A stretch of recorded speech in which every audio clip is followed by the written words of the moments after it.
Silence भी आगे देखिए जिसका आपका कंट्रोल नहीं था ये होगा आपके हाथ में क्या है बात से पकड़ना कि मैंने किया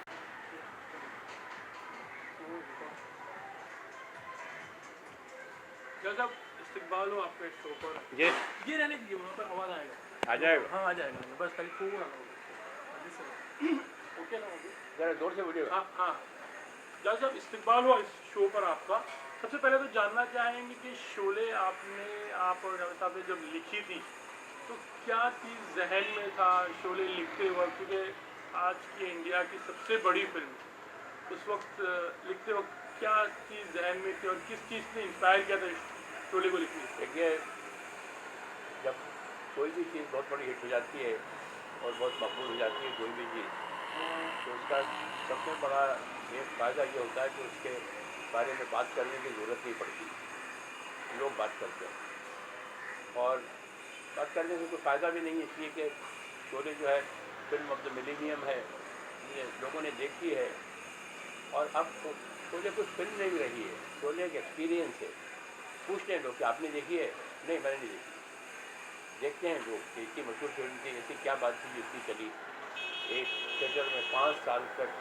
लगातार चली उससे थोड़ी देर के लिए उनको उतारना पड़ी थोड़े इसलिए कि उनका कोई कॉन्ट्रैक्ट था दूसरी फिल्म से और फिर उन्होंने लगा दी और फिर कई सालों तक चली तो इवन अभी भी जब आई है वो फिल्म तो जिस फिल्म के DVD के अपने इसके 3D के राइट्स दिए थे जब उसको 3D में डेवलप किया तो उनका ऐसा ख्याल था कि इतनी लंबी फिल्म अब लोग नहीं देखेंगे तो इतनी लंबी फिल्में 3 घंटे की फिल्म है और वो ज़माना और था लोगों के पास वक्त होता था अभी 1 डे क्रिकेट से हो गया 20 डे 2020 लोगों के पास वक्त नहीं है तो उन्होंने काटने की कोशिश की बुला के एडिटर को और काटने की कोशिश की मगर फिर ये उनको एहसास हुआ कि इतनी कनेक्टेड है वो फिल्म कि अगर एक चीज़ काटते हैं तो दूसरी चीज़ की इंपॉर्टेंस खत्म हो जाती है जैसे एक कॉइन है अगर कहीं काट दिया तो ये कहाँ से आ गया कॉइन हर चीज़ जो है उसका कहीं ना कहीं वो है राउंडिंग अप है वो इतनी अच्छा और मेरा ऐसा ख्याल है कि शोले जब लिखी थी तो डेफिनेटली एक बड़ी फिल्म बनाएंगे लिखी थी मगर ये कि जब आदमी ईमानदारी से और बहुत ही अच्छी तरीके से डेडिकेशन से काम करे तो उसमें कहीं ना कहीं एक या दो काम उसकी ज़िंदगी में ऐसे हो जाते हैं जिसमें कि स्पिरिचुअलिज्म आ जाता है कि वो ये समझता है उसने किया है मगर एक्चुअली उसने किया नहीं होता उसके थ्रू हो जाता है ये शोले जो है कोई भी आदमी इस बात की क्रेडिट नहीं ले सकता कि मैंने ये काम किया है मुझसे ये काम हुआ है मेरा एक बहुत ही फर्म बिलीफ है कि जब ये कंप्लीट हो गई फिल्म और जब ये रिलीज़ हुई तो मुझे ऐसा लगता था ये किसी और ने लिखी है समझे आप वो हमसे काम कराया है इसलिए हम ईमानदारी से काम करते थे तो हमें एक हेल्प मिली है एक रैबी हेल्प मिली है या एक स्पिरिचुअल एक हेल्प मिली है हमें एक रूहानी ताकत थी जिसने ये ताकत दी कि एक ऐसी फिल्म लिखो जो कि तुम्हारे जाने के बाद भी जिंदा रहे और जो भी कुछ तुमने काम किया ईमानदारी से ये इसका एक वो है आपको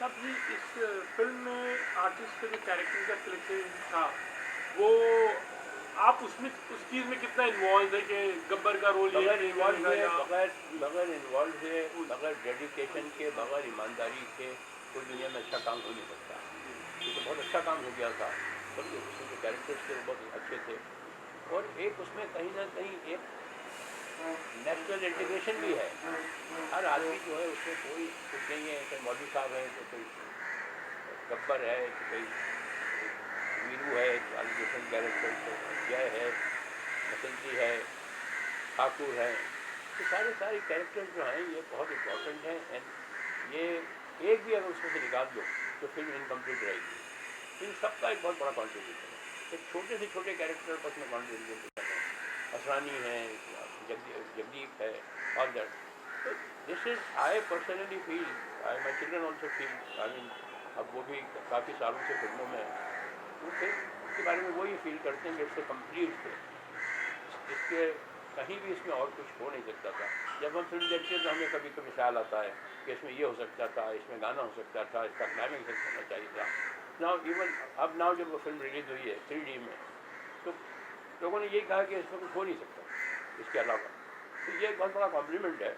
और ये कॉम्प्लीमेंट अब मैं ज़्यादा रिसीव करता भी नहीं हूँ या उसको देता भी नहीं, इसलिए कि मुझे होता है कि ये जब आदमी ईमानदारी से काम कर रहा हो, कोई भी काम कर रहा हो, बहुत ही ईमानदारी से और डेडिकेशन से काम अगर कर रहा हो और ऑब्सेशन से काम कर रहा हो, तो उसके हाथ से एक आध दो काम ऐसे हो जाते हैं कि वो उसमें ये हिंदुस्तान के कल्चर में ये हुआ करता था कि जब भी कोई स्कल्पचर बनता था, मूर्ति बनती थी या जब भी कोई पेंटिंग बनती थी, तो आर्टिस्ट अपना नाम नीचे नहीं लिखता था कभी भी। वो 2000 बरस की जितनी भी पेंटिंग्स हैं या जितनी भी मूर्ति हैं, स्कल्पचर वर्क है, उसमें कहीं आर्टिस्ट का, बनाने वाले का नाम नीचे नहीं है कि बाय सो एंड सो, समझे आप, कि बाय सलीम खान या बाय जावेद अख्तर, नाम नहीं है। वो फर्मली बिलीव करता था कि मुझे भगवान ने ये आर्ट दिया है, ये टैलेंट दिया है और मुझसे ये काम कराया है। आई एम अ चैनल, मेरा इसमें कोई दखल नहीं है, मैं ये काम नहीं कर सकता। समझे? तो ये बहुत एक सेल्फलेसनेस हुआ करता था उस टाइम पे आर्टिस्टों में। अब तो हर आदमी अपना नाम लिख देता है, बल्कि जो काम नहीं किया उस पर भी अपना नाम लिख देता है, समझे, प्लेजराइज करता है, सब कुछ करता है। और जिस काम को वो ओरिजिनल समझता है, originality is the art of concealing the source. Original है काय कर कुछ चीज़ ओरिजिनल हो गई। Originality is the art of concealing the source. Sir actually casting को लेकर मतलब पहले ऐसे कहा गया था कि गब्बर का रोल डैनी जी प्ले करने वाले थे, जय का शत्रुघ्न जी, तो ऐसा लगता है कि वो जो भी हो रहा है, जैसे आपने कहा थोड़ा स्पिरिचुअली भी, कि जो जिस चीज़ के लिए, जिस फिल्म के लिए बेहतर जो होना था वो होना था, अगर वही कैरेक्टराइजेशन की बात करते, आर्टिस्ट की बात करते, तो अगर ये लोग होते तो उस वक्त शोले के बारे में जितनी भी कहानियाँ मशहूर हैं जी वो 90% गलत। कुछ भी नहीं हुआ ऐसा कि ऐसा हुआ था, वैसा हुआ था, इसको साइन कर रहे थे इसलिए उसको साइन किया। बिल्कुल ये होता है कि चीज़ बहुत मशहूर हो जाती है तो लोगों को उससे ताल्लुक़ बढ़ जाता है उस चीज़ से, और वो अपनी अपनी कहानियाँ बिलीव करते हैं। कोई कहीं भी उसके बारे में अफवाहें उठती हैं, उसके बारे में लोग कहते हैं कि हमारे सामने हुआ था, किसी ने मुझसे ये कहा। ऐसी पूरी किताब लिखी गई है उस पर, जिसके अंदर के आधी से ज़्यादा जो बातें वो हुई नहीं, इसलिए कि हम तो उसमें एब्सोल्युटली डायरेक्टली इन्वॉल्व थे। ऐसा कुछ नहीं हुआ। एक फिल्म बनाने जा रहे थे हिट यहाँ मेन स्ट्रीम सिनेमा की एक फिल्म बनाना चाह रहे थे, कमर्शियल फिल्म बनाना चाह रहे थे जो बहुत चले। अगर वो इंटेंशन नहीं होता तो वो स्टीरियोफोनिक साउंड में नहीं बनती, 70 mm में नहीं बनती, समझे, एक बहुत बड़े फॉर्मेट पे बनी। हर फिल्म तो वो फॉर्मेट पे बनती नहीं है, बाकी की हमारी फिल्म तो इतनी बड़ी बनी नहीं। तो वो इंटेंशन तो ये था कि बहुत बड़ी हिट फिल्म बनाएंगे, वो तो डेफिनेटली था। और स्क्रिप्ट भी जब बनी थी तो ऐसा लगता था कि बहुत बड़ी हिट फिल्म है। मगर बाद में वो लंबी थी तो उसके जो कि 5 या 6 शोज नहीं हुए होते थे, तो 3-4 होते थे, तो लोगों ने ये कहा नहीं चली। और सेलिब्रेशन भी शुरू हो गया कि नहीं चली, प्री मेच्योर सेलिब्रेशन। और बाद में जब वो चली, मतलब चल तो रही थी वो, मगर इनका ऐसी बहुत से जो क्रिटिक्स हैं या जो बहुत से हमसे बहुत ज़्यादा मोहब्बत करने वाले लोग हैं, उन्होंने कहा नहीं चली। और बहुत खुशी थी उस बात की, बहुत ही सेलिब्रेशन हुए, बट वो न चली। फिल्म में इतनी जान थी और वो जिंदा है वो फिल्म, अभी भी जब भी लगा तो चलती है। ये एक अच्छा एक काम जो इतने सालों तक जो किया है, 1958 से लेके अभी तक जो काम किया है, उसके लिए बहुत ही अच्छा ही है, वो है तोहफा है ये। सर हर कैरेक्टर, जैसे कहो कि हर एक डायलॉग आज भी मतलब हमें याद होगा, या जिन्होंने जितनी बार भी फिल्में देखी, हर एक डायलॉग, हर एक कैरेक्टर लोगों को याद है, चाहे वो कितना छोटा ही कैरेक्टर क्यों नहीं, लेकिन तो इसके पीछे भी एक स्टोरी होगी। जैसे गब्बर है, सुरमा भोपाली नाम है, धन्नो है, कालिया है, सांबा है, तो लाइक व्हाट वाज दैट। यही मैंने आपसे कहा ना, कोई कहानी नहीं है, ये सब कहानियाँ बना दी जाती हैं कि यहाँ से लिया था, ये ऐसा हुआ था, फलाना हुआ था।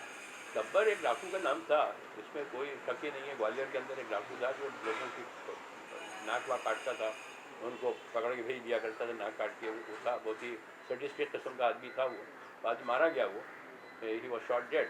मगर ऐसी जो कहानियाँ बनी हैं उसके बारे में कुछ नहीं। Writing film he was professional writer, this was an assignment. Sippy साहब को बहुत अच्छा आइडिया लगा और सिप्पी साहब को एक बड़ी फिल्म बनाना थी, इसलिए कि उनके पीछे 2 फिल्मों की सक्सेस थी, अंदाज और Seeta Aur Geeta. Now he wanted to make a big film, he was a big producer and a big hearted man. तो उन्होंने कहा यार बड़ी फिल्म देखो कोई। तो मैंने कहा, ठीक है सर, ये एक ऐसा आइडिया है, सुनिए, इससे बहुत बड़ी फिल्म बन सकती है आउटडोर की। तो मैंने कहा ये फिल्म बनाइए, इसकी कहानी बनाइए। और बहुत से तजुर्बे हुए हैं, तो इस फिल्म में बहुत से तजुर्बे हुए हैं। किताब देखी जा सकती है पूरी 350-400 पेज की, मतलब उसमें बहुत से लोगों को तकलीफ भी होगी, बहुत से लोग खुश भी होंगे, तो वो मुमकिन नहीं है, समझा। तो जब वो स्क्रिप्ट कंप्लीट हुई थी, जब भी ऐसा लगता था कि बहुत ही कमाल की स्क्रिप्ट बन गई। और 1 महीने में कंप्लीट हुई है वो स्क्रिप्ट विद डायलॉग्स, 1 महीने में कंप्लीट हुई विद डायलॉग्स। जिस दिन से वो आइडिया सुनाया और पसंद आया, उस दिन से काम करना शुरू किया। Within 1 month we were ready with the script. और वो स्क्रिप्ट का कोई उसमें चेंजेस नहीं हुए, उसमें ये भी नहीं है कि एक डायलॉग का चेंज नहीं, जैसा लिखा था, जैसे कैरेक्टर थे, एग्जैक्टली वैसा शूट किया। टेक्नीशियन बहुत अच्छे थे, सारे के सारे लोग बहुत अच्छे थे, और सब ऐसे लोग मिल गए थे जिन्होंने अपने पीक पे काम किया, जो कि मुश्किल होता है। किसी भी टीम में पता लगे कि 11 प्लेयर हैं तो 11 के 11 ने सेंचुरी मारी हो, आपने कभी सुना नहीं। मगर यहाँ तो ये था कि 11 के 11 ने, जो कि उनका काम था, उसमें उन्होंने पीक टच किया। दैट वॉज समथिंग ग्रेट, कि हर आदमी का जो काम था, कैमरामैन का जो काम था, एक्शन डायरेक्टर का जो काम था, डायरेक्टर का जो काम था, प्रोड्यूसर का जो पैसे खर्च करने का या बैकअप करने का था, all was done to the peak. सब अभी अगर कहें, डेफिनेटली डिफिकल्ट थिंग एक्चुअली, कि अगर आपको शोले में से कोई ऐसा कैरेक्टर या किरदार कहो कि जो आपका फेवरेट, या कोई ऐसा डायलॉग हो, डेफिनेटली सभी एवरीथिंग अच्छा हो, लेकिन अगर फिर भी आपको अगर कोई पूछा जाए कि कौन सा कैरेक्टर जो आपको बहुत पसंदीदा था, या फिर कोई डायलॉग जो आपको आपके दिल की बहुत करीब है। आपके बच्चे हैं? अब डेफिनेटली बच्चे हैं, हमारे बच्चे, सभी बच्चे वो रहे। नहीं, आपके बच्चे हैं ना? जी हाँ, मेरी कितने बच्चे हैं आपके? एक लड़की है?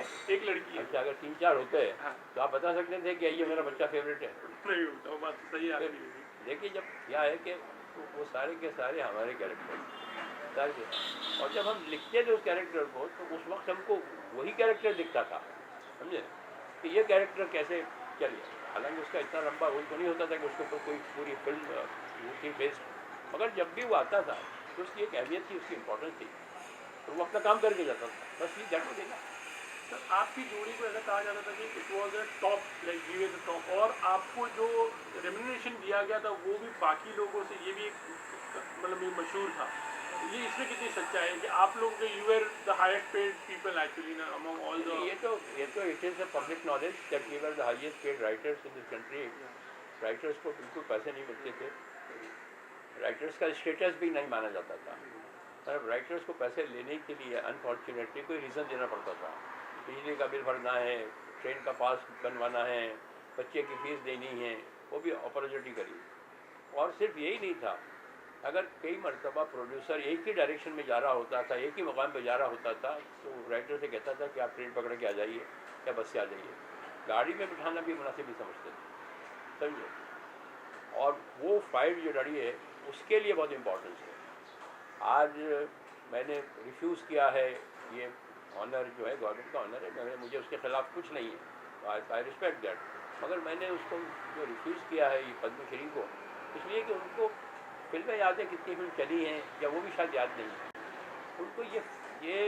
ये जो लड़ाई थी, ये जो राइटर्स को रिस्पेक्ट देने की जो बात थी, वो बहुत बड़ी थी। राइटर की वैल्यू नहीं थी, राइटर का नाम नहीं आता था, न बैनर पे नाम आता था, न पोस्टर पे नाम आता था, कहीं नाम नहीं आता राइटर का। और राइटर की कोई इज्जत नहीं थी राइटर की, और नेचुरली पैसा तो मिलता ही नहीं था।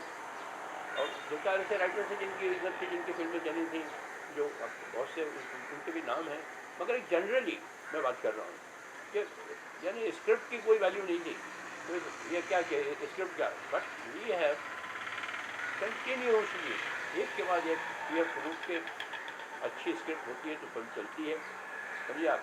अच्छी स्क्रिप्ट नहीं हो तो फिल्म नहीं चलती है। स्क्रिप्ट की बहुत बड़ी इंपॉर्टेंस है, और स्क्रिप्ट की इतनी बड़ी इंपॉर्टेंस है जितनी बड़ी एक स्टार की है या शायद उससे ज़्यादा। तो we will take that kind of money जो स्टार लेता है, और और प्रोड्यूसर ने खुश होकर दिया, ऐसा नहीं कि कुछ उसके ऊपर कोई तलवार रख दी थी या उसके कनपटी की बंदूक रख दी थी। उसको लगता था कि इनके नाम से पैसे मिलते हैं और बहुत फ़ायदे होते हैं। People are eager to work in their script, script अच्छी होती है, वेस्टेज नहीं होता है, ये सारी बातें। अच्छा, इस फिल्म को मतलब एक बार वापस एक रिवाइव करके बनाने की कोशिश की थी एक्चुअली राम गोपाल वर्मा ने। अगर आई डोंट नो कितना मुनासिब है एक्चुअली सवाल, लेकिन अगर आज के दौर में अगर ये फिल्म बनाए तो क्या लगता है आपको? देखिए, इस पर बहुत बड़ी कंट्रोवर्सी होती है कि वही फिल्म बना रहा है, इसलिए हमारे कॉपी राइट की तो कोई ऐसी ज़्यादा बहुत बड़ी वैल्यू होती नहीं, अब थोड़ी सी हो गई है। मगर मुझे हमेशा ऐसा लगता था, कोई फिल्म बना रहा होता तो प्रोड्यूसर बहुत नाराज़ होता था कि मेरी फिल्म को क्यों बना रहे हो, ऑल दैट। मैं हमेशा इसकी बड़ी जल्दी इजाज़त दे दिया करता था कि बना दो, जिससे डॉन में बन रही थी या कुछ भी। तो एक ही बात मालूम थी कि अगर मुझसे अच्छी बनाएंगे, जो बनी थी अगर उससे अच्छी बनाएंगे तो he deserve to be given the right, उसको मिलना चाहिए राइट। अगर उसने बेहतर बनाई, उसको इम्प्रूवमेंट किया, और अगर ख़राब बनाएंगे उससे वो नहीं चलेगी, या उससे कमज़ोर फिल्म बनाएंगे तो फिर मेरा नाम होगा कि भाई या जो उन्होंने लिखा था कि दोबारा मेरा चर्चा होगा, दोबारा मेरा जिक्र होगा। तो in any case I am a winner. तो उसके लिए क्या करना है, तो उसको रोको या उसको मना करो या क्यों बना रहा है होता है। ये फिर नॉर्मली ऐसे ही हुआ कि उससे बेहतर नहीं बनी है, तो इज्जत तो मिली है जब भी वो फिल्म रिलीज़ हुई है।